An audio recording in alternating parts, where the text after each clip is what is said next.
असल में हुआ ये कि लड़की को बेसमेंट में बुलाया गया, वैन वाले ने उसको बुलाया बेसमेंट में कि मेरी बात सुनो, फीस के हवाले से कोई बात करनी थी। उसके बाद ना नीचे लॉक किया गया पहले, उसके बाद ना गार्ड उधर ही था, गार्ड ने उसके साथ रेप किया। अच्छा दोस्तों, वाकई करबला आज तो कितने 100 साल पहले गुजरा है और तुसा ये लड़कियां दी अल्लाह पाक इन्हां को जन्नत दी जगह देवे।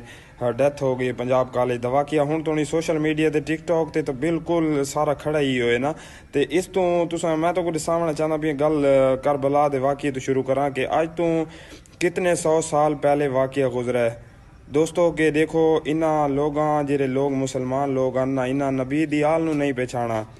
एक बेटी तारीख दे विच ऐसी गुजरी है जिस 36 शार अबूर कीते और हर मोड़ ते हर चौंक ते आती रही है, मैन सुञाणो मैं अली दी धी हाँ, मैन सुञाणो मैं हुसैन दी भैन हाँ, और जेरा सर नेजे ते कुरान वदा पढ़दे ना मैं उसदी भैन हाँ। मुसलमाना सुञाणा नहीं सुञाणा, जिले इन्हां नबी दी आल नूं लोगा नहीं पहचाना तो तुसां असां दी बेटियां नूं क्या पछणे सन।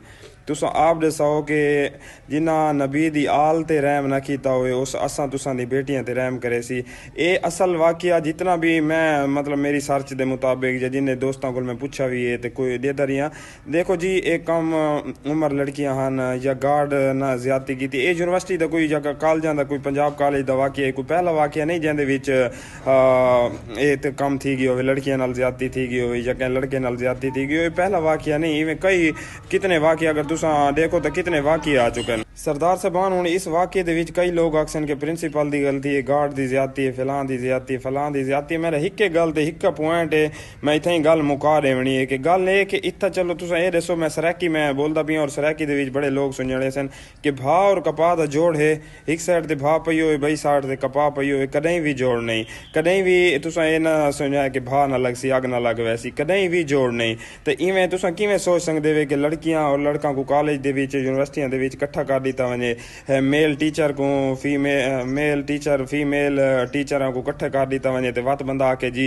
इता हुण बेहजाई न खिंडसी या इत्था कोई इस किस्म दा वाकया न थी सी। हुण मैं जो आखां हाँ कि नरगे जाके कि मैं बेहजाई खत्म कर देसां तो थी सकदी है, नहीं थी सकदी। लिहाजा इहदे विच ना लड़कियां दा कसूर है ना लड़कां दा कसूर है ना मेल फीमेल टीचरां दा कसूर है। इहदे विच तुसां ये देखो कि सारा सिस्टम इवें बनाया गया है। असां देखो जी बाहर ममालिक को भी तो असां वो करना है ना, कॉपी करना है, ये सारा सिस्टम इवें बनाया गया है जिंदी वजह तो ये वाकये जेरे इन क्रिएट हो वेंदे। अल्लाह पाक उन्हां दे वालिदैन को मिनहाल और किंजा दे अल्लाह उन्हां दे वालिदैन को सबर देवे। देखो जी कि ये जेरा है ना ये सिस्टम अगर तुसां एहतजाज करना है तो सिस्टम के खिलाफ करो, ये तो नहीं यार कि टीचरां को देखो जी कदें भी मैं तो कुछ दसेंदा पिया कि ये कदें भी वाकये ऐसे नहीं रुक सकते जब तक ये सिस्टम ना है, क्योंकि सारा सिस्टम ही में बनाया गया है।